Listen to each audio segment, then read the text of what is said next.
The minivan was still running when they found it at 11:47 p.m. Driver's door wide open, her coffee still warm in the cup holder, but Jessica Chen wasn't there. The 34-year-old mother of two had simply vanished from the parking lot of her daughter's soccer practice, leaving behind her purse, her phone, and a mystery that would tear apart one of America's safest suburbs. Because what the security cameras captured that night would prove that sometimes the most dangerous predators hide in the most unexpected places. October 23, 2017, started like any other Monday in the affluent Dallas suburb of Plano, Texas. Jessica Chen, a marketing executive at a tech startup, had picked up her 8-year-old daughter Lily from Meadowbrook Elementary at 3:15 p.m., exactly as she'd done every Monday for the past 2 soccer seasons. The drive to Legacy West Sports Complex took 12 minutes through tree-lined neighborhoods where the median home price exceeded $450,000 and violent crime was virtually non-existent. At 6:30 p.m.,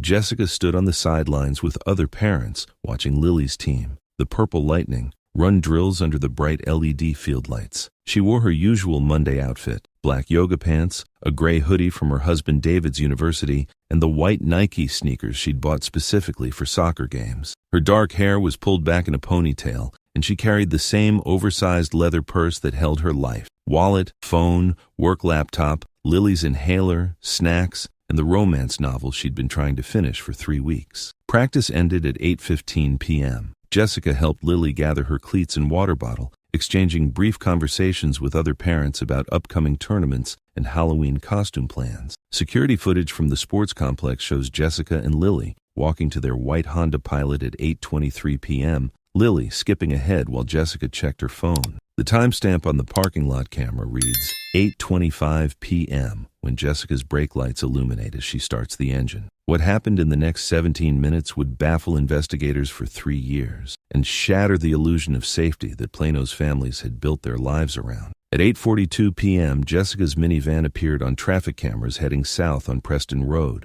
moving at normal speed through light evening traffic. The vehicle turned left onto Legacy Drive, then right into the parking lot of Preston Center, an upscale shopping plaza anchored by a Whole Foods and several boutique stores. By this time, the shops were closed except for a few restaurants, leaving most of the parking lot empty under the orange glow of sodium vapor lights. Security cameras from 3 different angles captured Jessica's Honda pulling into a parking space near the center of the lot at 8:44 p.m. The driver's side door opened immediately, and Jessica stepped out. But something was wrong with her movements. Instead of the confident stride parents had observed for years at soccer games, she appeared unsteady, almost stumbling as she walked toward the rear of her vehicle. The cameras, positioned to monitor store entrances rather than the parking lot center, lost clear visual contact with Jessica at 8:45 p.m. What they captured next would become the most analyzed 43 seconds of surveillance footage in Plano Police Department history. At 8:47 p.m., a dark sedan pulled into the parking space directly behind Jessica's minivan, blocking any potential exit. The sedan's license plate was obscured by what appeared to be mud or tape, and its windows were tinted beyond legal limits. A figure emerged from the driver's seat, but the camera angle and poor lighting made identification impossible. The individual was clearly male, approximately 6 feet tall,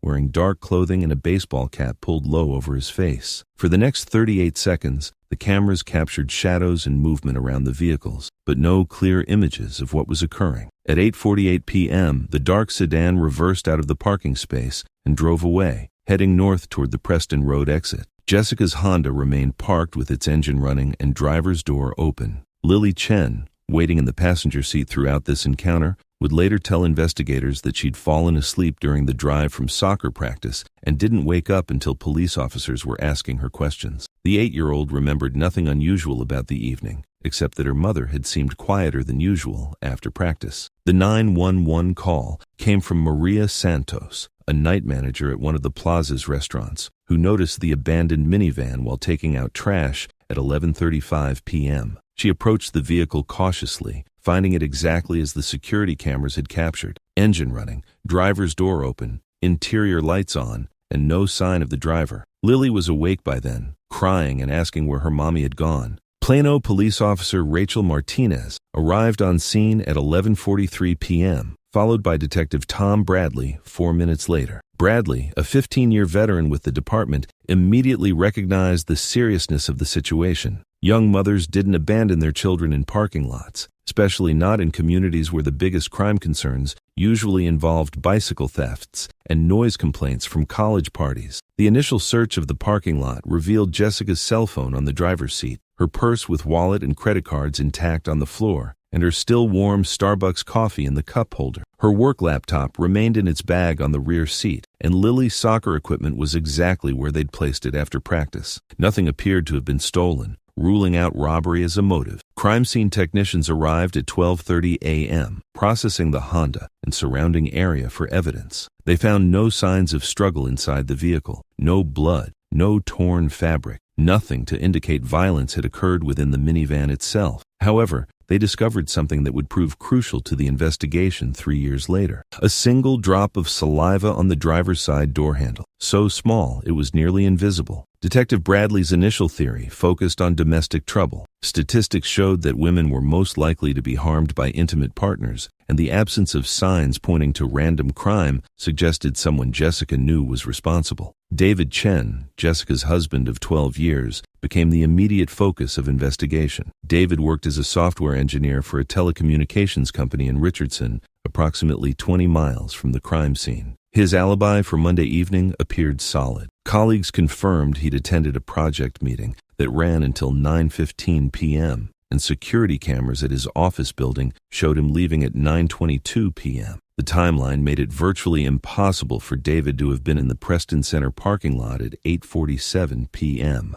Nevertheless, Bradley subjected David to intensive questioning over the following week. The interviews revealed a marriage that appeared stable on the surface, but contained underlying tensions about finances and career priorities. Jessica had been pushing for a promotion that would require more travel, while David preferred she maintain her current schedule to be more available for Lily's activities. These disagreements, while common in dual-career households, provided potential motive in Bradley's investigative framework. The revelation that changed everything came from Jessica's work computer. Digital forensic specialists discovered that she'd been researching divorce attorneys during her lunch breaks, specifically looking for lawyers who specialized in high-net-worth custody cases. Her browser history showed visits to websites about protecting assets during divorce proceedings and articles about relocating children across state lines. Armed with this information, Bradley intensified his focus on David, theorizing that Jessica had been planning to leave him and take Lily to another state. If David had discovered these plans, it might have triggered the confrontation that led to her disappearance. The theory gained support when investigators learned that Jessica had opened a separate bank account 3 months earlier, gradually transferring small amounts from their joint checking account. However, David's alibi remained unshakable. Multiple independent sources confirmed his presence at work during the critical time period, and cell phone tower data supported his account of driving home after the meeting ended. Bradley found himself pursuing a suspect who couldn't possibly have committed the crime, a frustrating situation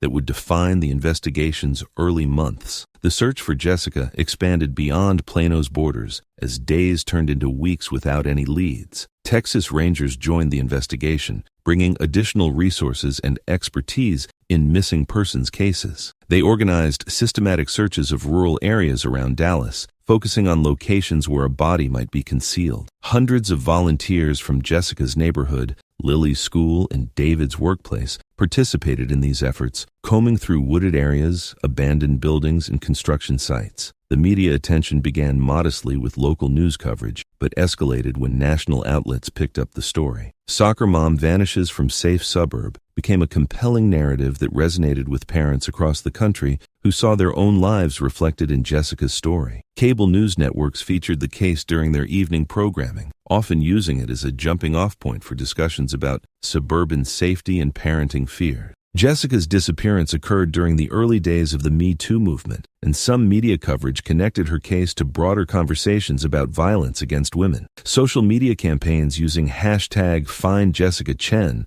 generated thousands of shares and supposed tips, most of which proved irrelevant to the actual investigation, but consumed valuable detective hours to pursue. The Chen family's private suffering became public spectacle as reporters camped outside their home, seeking statements from David and attempting to interview neighbors about the family's dynamics. David, advised by attorneys to limit his public comments, appeared stoic and controlled during the few interviews he granted. This composure, intended to protect his family's privacy, was interpreted by some observers as suspicious behavior that supported theories about his involvement. 3 months after Jessica's disappearance, the case began attracting the attention of amateur investigators and conspiracy theorists who used online forums to share theories and analyze evidence. Some focused on the mysterious dark sedan, attempting to enhance security footage using consumer software and generating dozens of supposed license plate numbers. Others created elaborate theories involving human trafficking rings, corporate espionage related to Jessica's work, or connections to other missing persons cases across Texas. The most persistent amateur investigator was Margaret Walsh, a retired teacher from Arkansas who had become obsessed with missing persons cases after her own sister disappeared in 1993. Margaret created a website dedicated to Jessica's case, posting detailed timelines, maps, and analysis of evidence that often exceeded the thoroughness of official police reports. While her work occasionally generated useful insights, it also spread misinformation and created false hope for the Chen family. As 2017 turned into 2018, Detective Bradley faced mounting pressure from his superiors and the community to show progress in the investigation. The case had consumed enormous resources without producing viable suspects or significant leads. Other crimes requiring attention were being delayed as the department devoted personnel to following up on tips and pursuing investigative threads that seemed to lead nowhere. The breakthrough that investigators had been hoping for came from an unexpected source, a traffic violation in Oklahoma City. On March 15, 2018, police there arrested Marcus Rodriguez for driving under the influence. During the booking process, Rodriguez, apparently hoping to receive more lenient treatment, claimed he had information about a missing woman from Texas. Rodriguez told Oklahoma investigators that he'd been working construction in the Dallas area during late 2017 and had witnessed something suspicious at a shopping center in Plano. His description of the location matched Preston's center, and his account of seeing a woman being forced into a dark sedan aligned with the security footage timeline. Detective Bradley drove to Oklahoma City to interview Rodriguez, finding him to be a career criminal with a history of providing false information to police in exchange for reduced charges. Nevertheless, Rodriguez's story contained details about the Preston Center parking lot that hadn't been released to the public, suggesting he might actually have been present that night. According to Rodriguez, he'd been in the parking lot attempting to break into vehicles when he witnessed what he initially thought was a domestic dispute. A woman and man were arguing near a white SUV, and the conversation became increasingly heated. The man eventually grabbed the woman's arm and forced her toward a dark sedan, despite her obvious resistance. Rodriguez claimed he'd been too far away to intervene and too concerned about his own illegal activities to call police. He said he'd watched the sedan drive away with the woman inside, then left the area quickly to avoid being connected to any vehicle break-ins that might be discovered the following day. The problem with Rodriguez's account was that it contradicted the security footage, which showed Jessica stepping out of her minivan willingly, rather than being forced from it. When Bradley confronted him with this inconsistency, Rodriguez modified his story, claiming the woman had appeared drugged or disoriented rather than physically coerced. Further investigation into Rodriguez's background revealed that he'd been incarcerated in Oklahoma during October 2017, making it impossible for him to have been in Plano on the night Jessica disappeared. His detailed knowledge of the parking lot layout had come from news coverage and online research rather than personal observation. The Rodriguez lead, like dozens of others before it, consumed weeks of investigative time while ultimately providing no useful information. Bradley began to suspect that Jessica's case might join the growing number of missing persons investigations that never reached satisfactory resolution. The Chen family's life had been permanently altered by Jessica's disappearance. David struggled to maintain his work performance while caring for Lily as a single parent, a responsibility he'd never imagined facing. Lily, now 9 years old, attended counseling sessions twice a week to help her process the trauma of losing her mother, but her grades had suffered and her enthusiasm for soccer had disappeared entirely. David's relationship with Jessica's parents became strained as they questioned his commitment to finding their daughter. They hired a private investigator using their retirement savings, believing that additional resources might succeed where police efforts had failed. The private investigator, a former FBI agent named Robert Kane, approached the case from a different angle than law enforcement, but ultimately reached the same frustrating dead ends. Jessica's disappearance had created a ripple effect throughout the Plano community, particularly among parents who had children in youth sports programs. Attendance at evening practices declined as families worried about safety, and parents began organizing carpools to ensure no one attended games alone. The sense of security that had attracted families to Plano was replaced by hypervigilance and constant worry. The sports complex where Lily had played soccer installed additional lighting and security cameras. Though these improvements came too late to help Jessica, other youth organizations throughout the Dallas suburbs implemented new safety protocols, requiring multiple adult supervisors at all events and establishing check-in procedures for parents picking up children. As 2018 progressed into 2019, media coverage of Jessica's case diminished and public attention shifted to more recent crimes and disappearances. Detective Bradley continued working the case, but it was no longer his primary focus as new crimes demanded immediate attention. The file remained open, joining hundreds of other unsolved cases in the department's record system. The advancement in DNA technology that would eventually solve Jessica's case began with changes in federal funding for crime labs. The CAUDIS database expansion program provided resources for testing previously unanalyzed evidence from cold cases,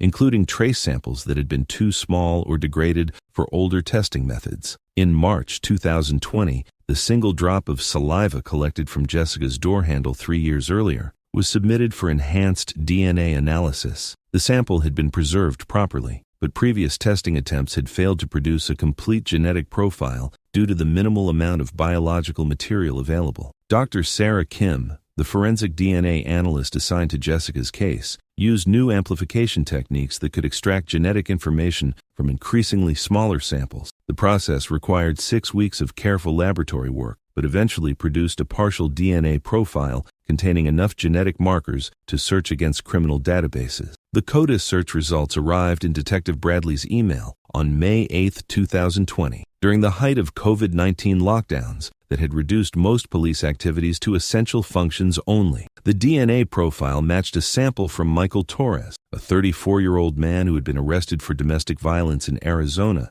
2 years after Jessica's disappearance. Torres had no apparent connection to Jessica or her family, no history in Texas, and no obvious motive for targeting her specifically. The DNA match provided conclusive evidence that he'd been in contact with Jessica's vehicle on the night she disappeared, but it raised more questions than it answered about how and why their paths had crossed. Detective Bradley's investigation into Michael Torres revealed a disturbing pattern of predatory behavior that had gone undetected for years. Torres worked as a traveling pharmaceutical sales representative, a job that required him to drive long distances between cities and gave him flexible schedules that were difficult for employers to monitor closely. Company records showed that Torres had been in the Dallas area during October 2017, making sales calls to medical practices throughout the region. His work typically required evening appointments to accommodate doctors' schedules, explaining his presence in Plano after normal business hours. The pharmaceutical company's GPS tracking data for Torres's company vehicle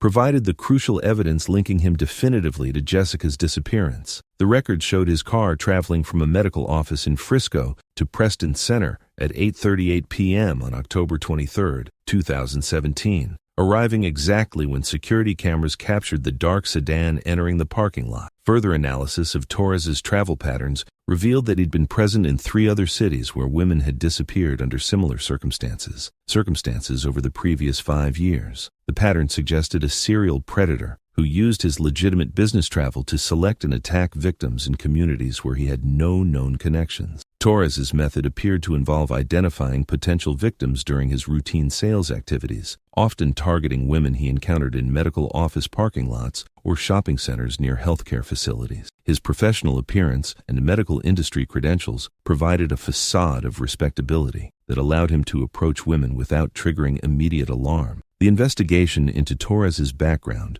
revealed a history of escalating criminal behavior that had somehow avoided detection by employers and law enforcement. College disciplinary records showed incidents of inappropriate behavior toward female students, but these had been handled through administrative processes rather than criminal charges. His ex-wife, contacted by Arizona police, described a marriage characterized by psychological manipulation and control. Torres had insisted on knowing her whereabouts at all times, had isolated her from friends and family, and had displayed an obsessive interest in true crime stories and missing persons cases. She divorced him after discovering he was following her daily activities using tracking apps installed secretly on her phone. The arrest of Michael Torres took place on June 15, 2020, at his apartment in Phoenix. He offered no resistance when FBI agents took him into custody, maintaining the same calm demeanor he'd displayed throughout his sales career. His apartment contained detailed files on dozens of women, including photographs taken without their knowledge and personal information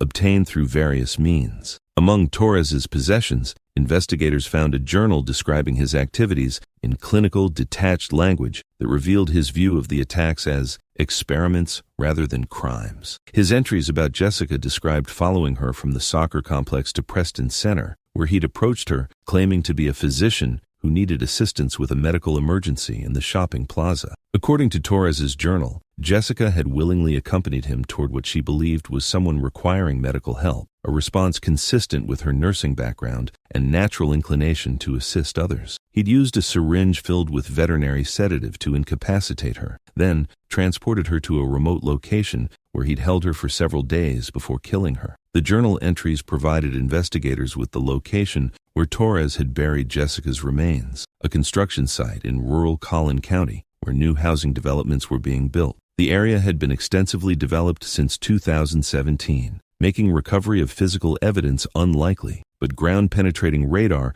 eventually located the burial site beneath what was now someone's backyard. The excavation of Jessica's remains required careful coordination between law enforcement, forensic anthropologists, and the family who owned the property where she'd been buried. The recovery process took 3 days and provided physical evidence supporting Torres's journal account of the crime. David Chen received the news of Torres's arrest and Jessica's discovery during a phone call from Detective Bradley on June 18, 2020. After 3 years of uncertainty, David finally had answers about what had happened to his wife, though the details provided no comfort and raised new questions about how Torres had been allowed to operate undetected for so long. The trial of Michael Torres began in September 2021, delayed by COVID-19 restrictions and the complexity of evidence spanning multiple states. Torres pled guilty to Jessica's murder in exchange for life imprisonment without parole, avoiding the death penalty but ensuring he would never be released.